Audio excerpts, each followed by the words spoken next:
देखो ई सिम ये बहुत ज़्यादा आपने सुना होगा। चलिए देखिए, मैं ऐसे बहुत पुराना टेक्नोलॉजी है बट अभी बात कर लेते हैं थोड़ा। देखिए ई सिम के बहुत सारे फ़ायदे तो नहीं है, नुकसान ज़्यादा है। देखिए एक सिंपल सा लॉजिक समझते हैं। आप एक टूर पे गए हो, बहुत ज़्यादा घूम रहे हो, बाहर गए हो, तो ई सिम क्या है, पूरी कंट्रीज़ में एक्टिवेटेड है, तो ईजिली आप अपने फ़ोन में एम्बेडेड करा सकते हो, यानी अपने अंदर ले सकते हो, अपने फ़ोन के अंदर। वो एक बहुत अच्छा बेनिफिट है, ट्रस्ट में। वो बहुत जल्दी एक्टिवेट हो जाता है, बहुत अच्छी बात है। पर अब आता है इंडिया के में, क्योंकि हम तो इंडिया में रहते हैं ना, तो इंडिया में क्या इश्यूज आते हैं। तो जब हम एक डिलीट कर देते हैं या हम जब फ़ोन को एक फ़ोन से दूसरे फ़ोन में हम जब चेंज कर रहे हैं, देखिए स्टार्टिंग प्रोसेस तो बहुत ईजी है। अगर आपके पास एक आईफोन है तो just one click with in a second आपका एक SIM card, physical SIM card एक आराम से आपका ई सिम में कन्वर्ट हो जाता है। बट यहाँ पर अब आता है एक ऐसा इशू, जब अगर आपने गलती से लाइक बाई चांस डिलीट कर दिया। अब देखिए डिलीट में भी यहाँ पर एक पासकोड आता है, किसी फ़ोन में, एक्चुअली सब में आता है, किसी में नहीं। जैसे आप डिलीट ई सिम का ऑप्शन दबाओगे तो कुछ पहले 4 डिजिट या 6 डिजिट का according to the phone and according to the company आप जैसे एंटर करोगे आपका ई सिम जो है डिलीट हो जाता है। बट क्या उसके बाद आप इजीली एक्टिवेट करा सकते हो? नहीं। इन इंडिया में यहाँ पर एक सबसे बड़ा प्रॉब्लम है कि आपको जाना पड़ेगा नियर बाय, याद रखना ये जो वर्ड में बोल रहा हूँ, near by centres, SIM point या जो भी नेटवर्क पॉइंट है। आप इनके कस्टमर केयर को कॉल करोगे तो इनके एक डायलॉग्स होते हैं, वो एकदम प्रीफिक्स डायलॉग्स, इन लोगों ने फिक्स्ड डायलॉग रखा हुआ है। हम इससे ज़्यादा आपकी सहायता नहीं कर सकते। आपको जो भी सहायता है आपको आसपास के नियर बाय मिल जाएगा। आप अपना पिन कोड बताइए, हम आपको बता देंगे। एंड यही इनके क्वेश्चंस चलते रहते हैं। सो इन इंडिया में ये बहुत बड़ा इशूज़ है। अगर आपने बाई चांस डिलीट कर दिया या इन केस मतलब समझ लो इतना गंदा किस्मत है कि आपका फ़ोन आपके हाथ से गुम हो गया, उस केस में तो ये आपको रुला देंगे। किस तरीके से मैं बताता हूँ। पहले तो एक एक्टिवेशन के लिए, एक्टिवेशन को छोड़ देते हैं, पहले आप ब्लॉकिंग के लिए कॉल करते हैं उसको। ब्लॉकिंग आपने करने के बाद एक्टिवेशन क्या सोच रहे हो कि नया फ़ोन लूँगा, मैसेज करूँगा और जो QR कोड आपकी ईमेल पे आया स्कैन करूँगा हो जाएगा? नहीं, वो QR कोड बस एक ही टाइम के एक्टिवेशन के लिए होता है।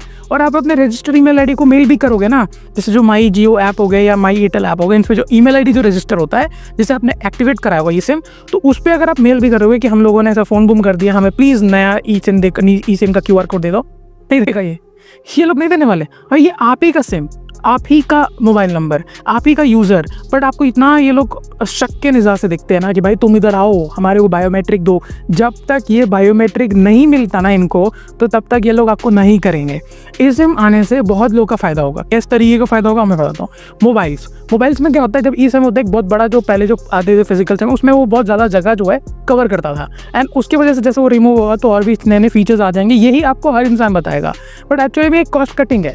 अब एक ई सिम निकालने के बाद वो एक्स्ट्रा फीचर्स तो आ नहीं रहे हैं, ठीक है, एक्स्ट्रा फीचर्स तो नहीं आते हैं, सेम ही चीज़ आ रहे होते हैं। उसके बदले वो लोग क्या कर रहे हैं, एक नया एक एक्स्ट्रा बटन देंगे, कैमरा के लिए एक्स्ट्रा बटन मिल जाएगा आपको, या कैमरा के लिए अलग से बटन, या गेमिंग के लिए ऊपर से ऐसे कुछ नए बटन ही दे देंगे उसके जगह पे। तो कोई नया फीचर्स नहीं आएगा और वो बटन यूज़ भी नहीं करोगे, बहुत रेयरली यूज़ करते हैं उस इंसान को। अब इनका फ़ायदा तो हो ही गया, जो मोबाइल कंपनीज बना रही है उनका तो फ़ायदा हो गया, चलो भाई ख़त्म हो गया ये सिम वाला नौटंकी। अब आते हैं ऑपरेटर वालों का। ऑपरेटर वालों का नुकसान कहाँ होता है? सबसे ज़्यादा जो ऑपरेटर की जो दिल ऐसा होता है, वो किस में होता है? वो है पोर्टल मतलब यानी कि पोर्ट करा लेता है कोई सिम। जैसे समझ लेते हैं एयरटेल में यूज़ कर रहा हूँ, लॉयल कस्टमर भाड़ में जाए, चला गया मैं जियो में क्योंकि नेटवर्क नहीं आ रहा है। सो ये एक इशू है और इस चीज़ को अगर ख़त्म करना है तो वो है ई सिम। ई सिम एक ऐसा बाढ़ है ना, मतलब एक तीर है, साला किसी को भी चीर रहेगा। मैं बताता हूँ कैसे। अब अगर आपने ई सिम को पोर्ट कराना है तो इजीली पोर्ट नहीं होता है, कभी ट्राई करना जाके आप।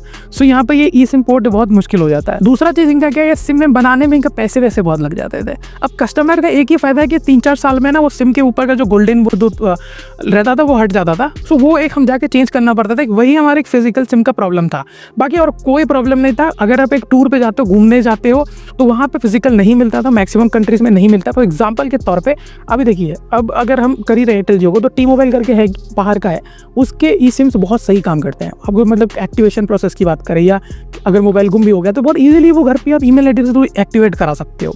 इसमें नहीं करा सकते हैं, इसमें कुछ होएगा ही नहीं। सो इट्स बेटर है कि आपको ये चीज़ समझना ज़रूरी है कि ई सिम बेटर नहीं है, आपको क्या लगे उसके साथ जीना सीखना पड़ेगा। तो ये ई सिम उतना भी बेटर नहीं है, बट ये मेरा ओपिनियन था, ऐसा नहीं बोल रहा कि भाई ई सिम बेकार है। आप देखिए आप कुछ कर नहीं सकते, अब लोग यही दे रहे हैं तो आपको यही यूज़ करना ही पड़ेगा।